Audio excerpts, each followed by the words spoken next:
أعوذ بالله من الشيطان الرجيم. بسم الله الرحمن الرحيم. السلام علیکم ورحمۃ اللہ وبرکاتہ۔ سورۃ المومن آیت نمبر 66 سے 68۔ ان الحمد للہ والصلاۃ والسلام علی رسول اللہ اما بعد۔ اعوذ باللہ السمیع العلیم من الشیطان الرجیم من ہمزہ ونفخہ ونفثہ۔ قل انی نہیت ان اعبد الذین تدعون من دون اللہ لما جاءنی البینات من ربی وَأُمِرْتُ أَنْ أُسْلِمَ لِرَبِّ الْعَالَمِينَ هُوَ الَّذِي خَلَقَكُم مِّن تُرَابٍ ثُمَّ مِن نُّطْفَةٍ ثُمَّ مِنْ عَلَقَةٍ ثُمَّ يُخْرِجُكُم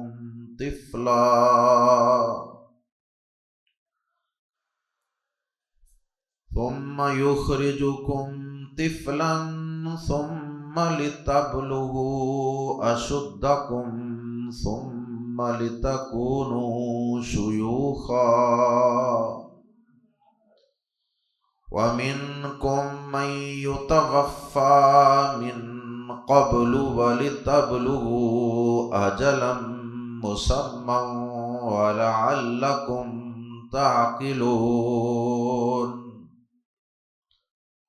هو الذي يحيي ويميت فإذا قضى أمرا فإنما يقول له كن فيكون۔ گزشتہ آیات میں اکیلے اللہ وحدہ لا شریک کی عبادت کا حکم دیا گیا تھا۔ اب اللہ رب العزت نے صریح اور واضح الفاظ میں پیارے نبی صلی اللہ علیہ وسلم سے اس بات کا اعلان بھی کروایا کہ اے نبی پاک صلی اللہ علیہ وسلم، پہلے تو ہم نے اپنے علاوہ کسی اور کی عبادت کرنے سے تمہیں روکا تھا، آپ کے امتیوں کو، قیامت تک آنے والے انسانوں کو روکا تھا، اور اب ہم لفظ کل کے ساتھ آپ کو اس بات کا اعلان کرنے کا حکم دے رہے ہیں کہ آپ لوگوں کو بھی بتا دیجئے کہ مجھے میرے رب نے اس بات سے روک دیا ہے، منع کر دیا ہے کہ اللہ کے علاوہ کسی اور کو مشکل کشائی، حاجت روائی کے لیے، کسی بھی حاجت کو پورا کرنے کے لیے پکارنا نہیں۔ اگر پکارنا ہے، اور یقیناً پکارنا ہے، تو وہ صرف اور صرف ایک اللہ کو پکارنا، اللہ کے علاوہ کسی اور کو پکارنے کی آپ کو اجازت نہیں۔ اب آپ اس ممانعت کا یا اس حکم کا آپ واضح اعلان کر دیجئے ہماری طرف سے، اور پھر ساتھ ہی ان کو یہ بھی بتا دیجئے کہ میرے رب نے مجھے واضح عقلی اور نقلی دلائل دیے ہیں۔ قرآن مجید کی صورتوں اور آیات کی شکل میں بھی اللہ پاک نے اپنی توحید کے دلائل دیے ہیں، اپنے علاوہ کسی اور کو پکارنے سے روکنے کے دلائل دیے ہیں، آیات نازل فرمائی ہیں، اور اس کے ساتھ ساتھ اللہ پاک نے سورج، چاند، ستارے، ہوائیں، بادل، اناج، زمین، پہاڑ، یہ پھول، یہ پرندے، یہ چرند، یہ پرند، بے شمار نعمتیں اور بے شمار اپنی قدرت کی نشانیاں عطا فرما کے اللہ پاک نے ان نقلی اور آفاقی دلائل کے ذریعے بھی مجھے اس بات کا پابند بنا دیا ہے کہ واقعی اللہ کے علاوہ کسی اور کو پکارنا یہ جائز اور درست ہے ہی نہیں۔ اور پھر ساتھ ہی کافروں کے اس مطالبے کی بھی تردید فرما دی جو کفار کی طرف سے وقتاً فوقتاً کیا جاتا تھا کمپرومائز کرنے کے لیے، کہ آپ اس طرح کریں کہ کچھ دن ہمارے معبودوں کو پوج لیں اور ہم کچھ دن آپ کے ایک معبود کو، اللہ کو پوج لیتے ہیں، نہ آپ ہمارے عقیدے کے خلاف بولیں اور نہ ہم آپ کے عقیدے پہ انگلی اٹھائیں گے۔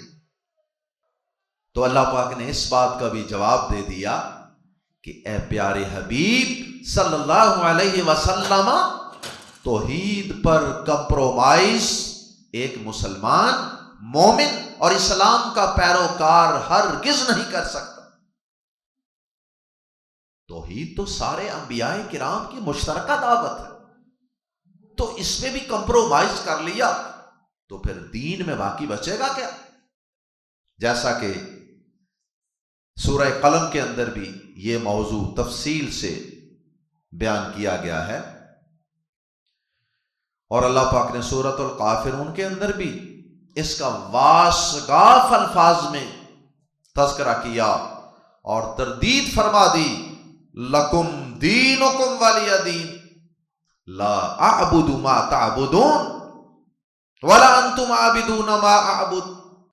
پہلی آیت مبارکہ کے اندر تو یہی مضمون بیان ہوا ہے کہ اے کافرو، اللہ کی طرف سے آنے والے عقلی اور نقلی دلائل کی موجودگی میں، اور پھر مجھے اللہ پاک نے واضح طور پر بھی روک دیا ہے کہ میں اللہ کے علاوہ کسی اور کو پکاروں، اسے روک دیا ہے۔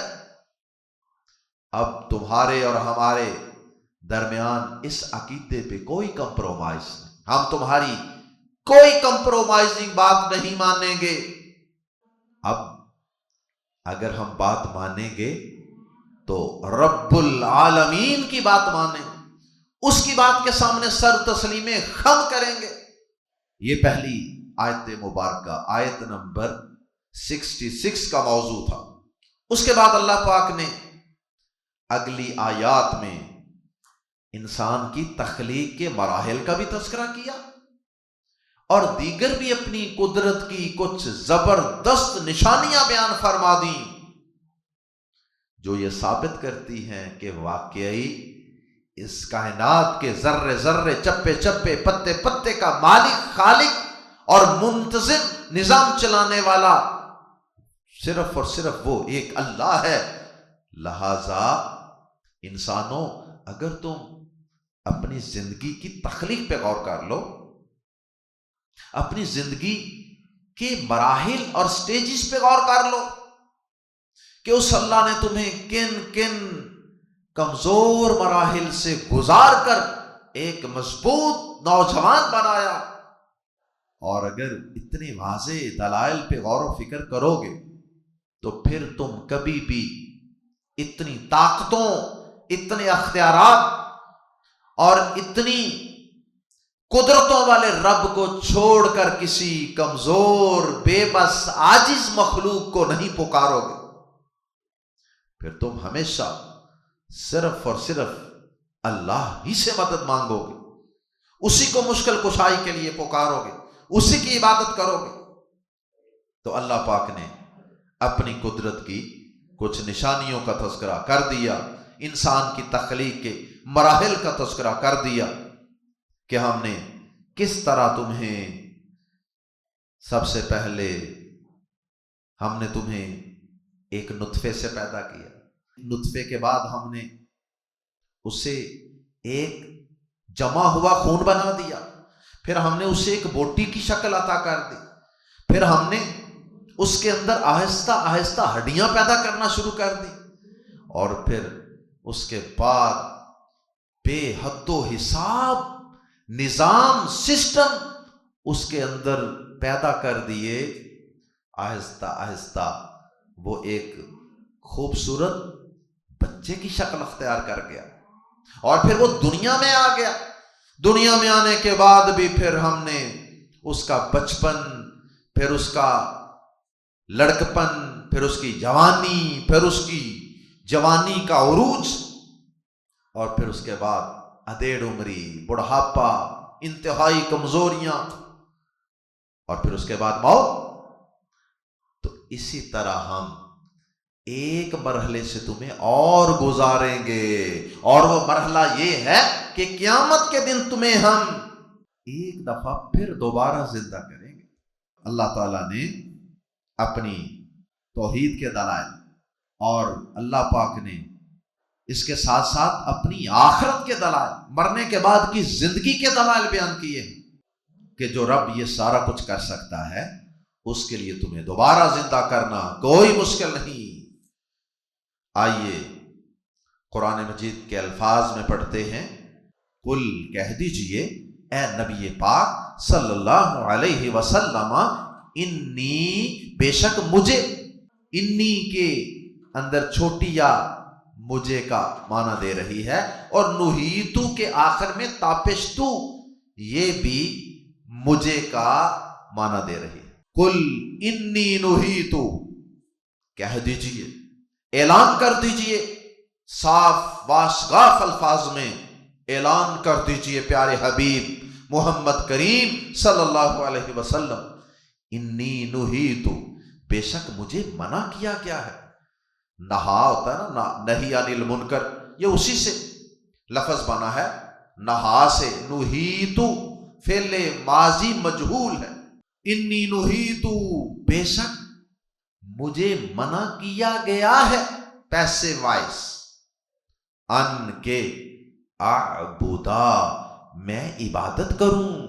یعبدو وہ عبادت کرتا ہے، تعبدو تو کرتا ہے، اعبدو میں کرتا ہوں، نعبدو ہم کرتے ہیں۔ تو اعبدو سے یہ ان کی وجہ سے بن گیا اعبدا، ان اعبدا کہ میں عبادت کروں، الذین ان کی، من دون اللہ جو اللہ کے سوا ہے۔ اور گزشتہ آیات میں ہم وضاحت کر چکے، اللہ کو پکارنا یہ در حقیقت اللہ کی عبادت ہے، پکارنا عبادت ہے۔ تو عبادت اور دعا یہ دونوں چیزیں لازم و ملزوم ہیں۔ تو اللہ کی عبادت کرنی ہے، اللہ سے دعا کرنی ہے، اللہ کو پکارنا ہے، اور اللہ کے علاوہ نہ کسی کی عبادت کرنی ہے، نہ کسی کو پکارنا ہے، نہ کسی کو مشکل کشائی کے لیے آواز دینی، کیونکہ پکارنا بھی عبادت ہے۔ یہ گزشتہ آیات میں ہم قرآن مجید کے الفاظ میں ہی پڑھ چکے، اور یہاں بھی اس کا ذکر ہے، اس آیت کے اندر بھی اس بات کا واضح ذکر ہے، ان اعبد الذین، کہ میں عبادت کروں ان کی جنہیں تدعون تم پکارتے ہو۔ آپ دیکھیں نا، میں عبادت کروں جنہیں تم پکارتے ہو، اس کا مطلب ہے کہ تم انہیں پکار کر ان کی عبادت کرتے ہو، اور مجھے ان کی عبادت نہیں کرنی انہیں پکار کر۔ الذین تدعون من دون اللہ، جنہیں تم اللہ کے سوا پکارتے ہو، کہہ دیجئے بے شک مجھے منع کیا گیا ہے کہ میں ان کی عبادت کروں جنہیں تم پکارتے ہو من دون اللہ، اللہ کے سوا۔ لما، جب کہ جاء، آ چکے ہیں، نی میرے پاس، اور چھوٹی یہاں پر زبر لگائی گئی آگے ملانے کے لیے، جاءنی البینات، آ گئے میرے پاس واضح دلائل۔ بینۃ دلیل کو کہتے ہیں، اور اس کی جمع بینات، جبکہ میرے پاس واضح دلیلیں بھی آئیں میرے ربی، میرے رب کی طرف سے، میرے رب کی طرف سے اتنے واضح دلائل قرآن میں بھی آ چکے اور پورے آفاق میں بھی آ چکے، جس سے یہ ثابت ہوتا ہے کہ اللہ کے علاوہ کسی اور کو پکارنا نہیں، کسی اور کی عبادت کرنی نہیں۔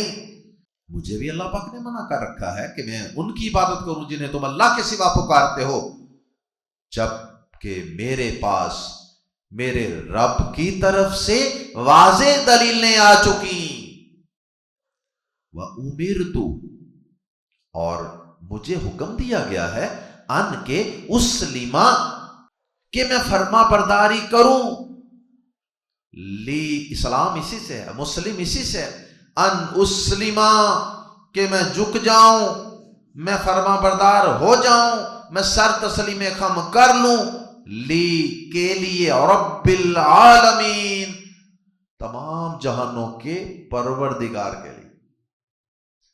جہانوں سے مراد یہاں تمام مخلوقات، جنوں کا ایک جہان ہے، انسانوں کا ایک جہان ہے، عالم حیوانات، عالم نباتات، تو یہ سب عالم ہے کہ میں تمام جہانوں کے رب کا فرما بردار ہو جاؤں۔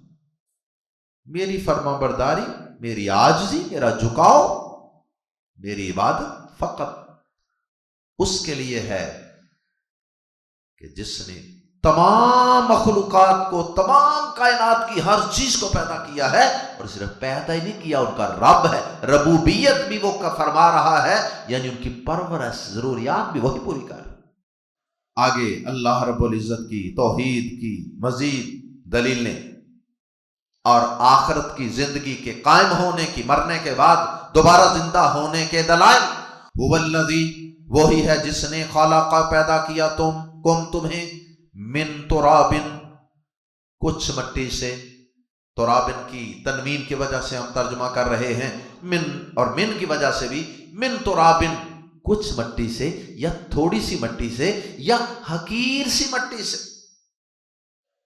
اتنا خوبصورت انسان، اتنا خوبصورت بچہ آتا ہے دنیا، اور اللہ پاک نے اس انسان کی ابتدا کہاں سے کی تھی؟ ایک حقیر سی مٹی سے۔ مٹی کیا چیز ہے؟ اس رب کی کاریگری ہے نا کہ اس حقیر سی مٹی سے کیا کیا پیدا کر دیتا ہے۔ انسان بھی اتنا خوبصورت پیدا کر دیا، اور انسان کی ضروریات کے لیے پیارے پیارے پھول، پھل، اجناس، یہ سارا کچھ بھی اس نے زمین سے پیدا کیا۔ وہی ہے جس نے پیدا کیا تمہیں من تراب، کچھ مٹی سے، ثم، پھر من نطفت، آدم و حوا کو تو اس نے، تمہارے ماں باپ کو تو اس نے پیدا کر دیا سکید مٹی سے، اس کے بعد پھر اس نے آگے یہ سلسلہ جاری کر دیا کہ پھر ان کے دونوں کے نطفے سے اور بطن سے پھر تمہیں پیدا کیا، ثم من نطفت، پھر ایک قطرے سے، نطفے سے، منی سپرم سے، آگے مراحل ہیں مختلف، ثم پھر من علقۃ، ایک جمے ہوئے خون سے، علقہ، ثم من علقۃ، پھر ایک جمے ہوئے خون سے، ثم پھر یخرج، وہ نکالتا ہے کم، تمہیں، طفلا، بچہ بنا کر، طفل، پھر وہ تمہیں ایک بچہ بنا کر نکالتا ہے۔ کیسی مشینری ہے، کیسا سافٹ ویئر ہے، ذرا اس کے مراحل پہ غور کر لو۔ یہ ساری پلاننگیں کون کرتا ہے؟ یہ ساری حسین شکلیں کون بناتا ہے؟ رحم مادر کے اندر، 3 ادھیروں کے اندر اس کی پرورش کون کرتا ہے؟ اس کا سارا سکیچ کون بناتا ہے؟ اس کو فائنل ٹچ کون دیتا ہے؟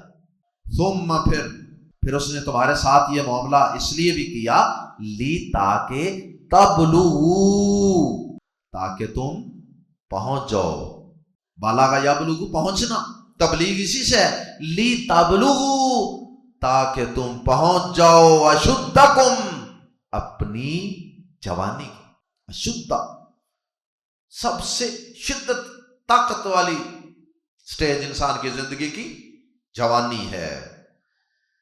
جوانی بھی اللہ کی بہت بڑی نعمت ہے، اور یہی جوانی اگر انسان اللہ کی نافرمانی میں گزارے گا تو یہی جوانی اس کے لیے قیامت کے دن ذلت اور رسوائی کا اور اللہ کے عذاب کا بھی سبب بن سکتی ہے.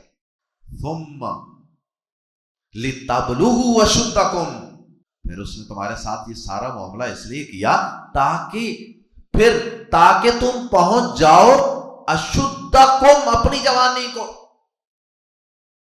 ثم پھر لی تاکہ تکونو، تم ہو جاؤ شیوخا، بوڑھے. شیخ کی جمع شیوخ. شیخ علم کے اعتبار سے جو بڑا ہوتا ہے اسے بھی شیخ کہہ لیتے ہیں، اور جو عمر کے لحاظ سے بڑا ہوتا ہے اسے بھی شیخ. شیخن سے شیوخا، شیوخ، تاکہ تم بوڑھے ہو جاؤ. یہ سارے مراحل سے تمہیں اس نے اس لیے گزارا ہے تاکہ تم جوانی کو پہنچو، پھر جوانی سے بڑھاپے میں قدم رکھو. اس نے تمہیں ان سارے مراحل سے ایویں نہیں گزار دیا. وہ جیسا کہ آخر میں آ رہا ہے، وہ تو چاہتا تو تمہیں لفظ کن کہہ کے ڈائریکٹ ہی ایک جوان مرد اور عورت بنا کر کھڑا کر دیتا زمین پہ. اس کے لیے کیا مشکل تھا؟ لیکن اس نے اتنے باریک مراحل سے، اتنی باریک بینی سے تمہیں گزار کر تمہیں یہ سوچنے اور غور و فکر کرنے کا موقع فراہم کیا ہے تاکہ تم اس پہ غور کرو کہ یہ سارا کرنے والا کون ہے، اور ہمیں اس کی عبادت کرنی ہے، ہمیں اس کے بندے بن کر رہنا ہے، اس کی شکر گزاری کرنی ہے، اس کے در پہ جھکے رہنا ہے، اس کے علاوہ کسی اور کے در پہ جھکنا نہیں ہے. وَمِنْكُمْ مَنْ يُتَوَفَّى، ساتھ ہی یہ بتا دیا کہ سارے انسانوں کو میں ان سارے مراحل سے گزار کر بڑھاپے تک نہیں لے کر جاتا، کئی رستے میں ہی فوت کر دیتا ہوں. کسی کو پہلے مرحلے میں، کسی کو دوسرے میں، کسی کو تیسرے میں، کسی کو چوتھے میں. وَمِنْكُمْ، اور تم میں سے بعض وہ ہے مَن يُتَوَفَّى، جسے قبض کر لیا جاتا ہے، جسے فوت کر لیا جاتا ہے یا قبض کر لیا جاتا ہے، من قبل، اس سے پہلے. بڑھاپے تک آنے کی سٹیج نہیں آتی، بچپن میں چلے جاتے ہیں. وہ کلی جو مرجا گئی پھول بننے سے پہلے، اور کچھ لوگ جوانی میں چلے جاتے ہیں. وَمِنْكُمْ مَن يُتَوَفَّى مِن قَبْلُ، تم میں سے بعض وہ ہے جو اس سے پہلے قبض کر لیا جاتا ہے. وَلِتَبْلُغُوا، اور تاکہ تم پہنچ جاؤ اجلا مسمى، ایک مقرر وقت کو. اس نے یہ سارا کچھ اتنا منظم انتظام اس لیے بنایا تاکہ تم ایک مقررہ وقت تک پہنچ جاؤ. یعنی اگر جوانی تک تمہاری زندگی ہے تو جوانی تک پہنچ جاؤ، بڑھاپے تک ہے تو بڑھاپے تک پہنچ جاؤ. اور اس کا ایک مطلب یہ بھی ہے کہ وہ تمہیں بڑھاپے تک لے جا کر فوت کرے، یا جوانی میں، یا بچپن میں، یا ماں کے پیٹ میں، کہیں بھی فوت کرے، یہ اس کی مرضی ہے.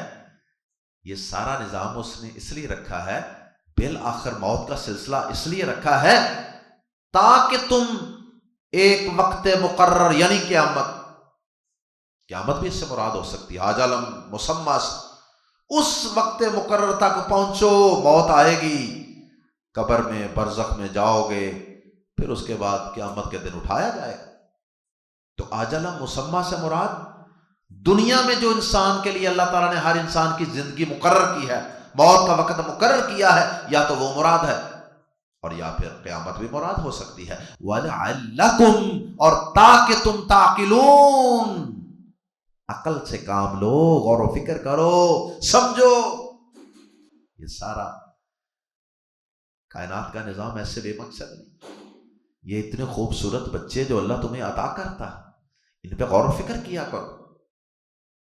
اور غور و فکر کرنے والا انسان کبھی گمراہ نہیں رہ سکتا، اللہ اسے ضرور ہدایت دے دیتا ہے. اور جو کھائی جاتا ہے، پی جاتا ہے، دیکھی جاتا ہے، کبھی اور ہی نہیں کرتا، وہ پھر اکثر بے مقصد زندگی گزار کر ہی دنیا سے چلا جاتا ہے۔ وَلَعَلَّكُمْ تَعْقِلُونَ، یہ تمہارے غور و فکر کے لیے ہے انسانوں، تم سمجھو، عقل سے کام لو، غور و فکر کرو، اپنے پیدا کرنے والے کا انکار بھی نہ کرو، اور اس کے ساتھ شرک بھی نہ کرو، اور اس کی عبادت سے اعراض بھی نہ کرو۔ مزید اللہ تعالیٰ کی قدرتوں کا تذکرہ آخری آیت مبارکہ میں، هو الذی، وہی ہے جو یحیی زندہ کرتا ہے، ویمیت اور موت دیتا ہے، وہی ہے جو زندگی بخشتا ہے اور موت دیتا ہے۔ یہ زندگی موت کا مالک صرف ایک اللہ ہے، اللہ کے علاوہ نہ کوئی زندگی دے سکتا ہے نہ کوئی موت دے سکتا ہے۔ تو جب اللہ کے علاوہ کوئی زندگی موت کا مالک ہی نہیں، تو پھر اللہ کے علاوہ کسی اور کی عبادت کرنے کا، کسی اور کو پکارنے کا سوال ہی پیدا نہیں ہوتا۔ یہ پھر کسی طرح یہ مناسب بات ہے ہی نہیں۔ اور وہ تو اتنی قدرتوں والا ہے، اس نے یہ سارے مراحل تو بنائے تمہارے غور و فکر کے لیے، تمہاری عقل کے لیے، غور و فکر کے لیے، تمہارے سمجھنے کے لیے، تمہارے سدھرنے کے لیے، ورنہ اس کے لیے کیا مشکل ہے۔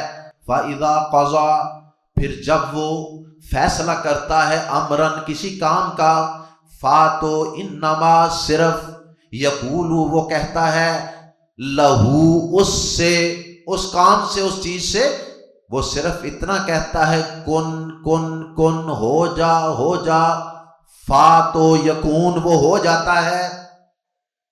وہ تو اتنی قدرتوں والا، کیا اللہ کے علاوہ کوئی اور معبود، کوئی اور مشکل کشا، کوئی اور مصیبتیں دور کرنے والا ایسا ہے کہ جو صرف کن کہے اور کام ہو جائے؟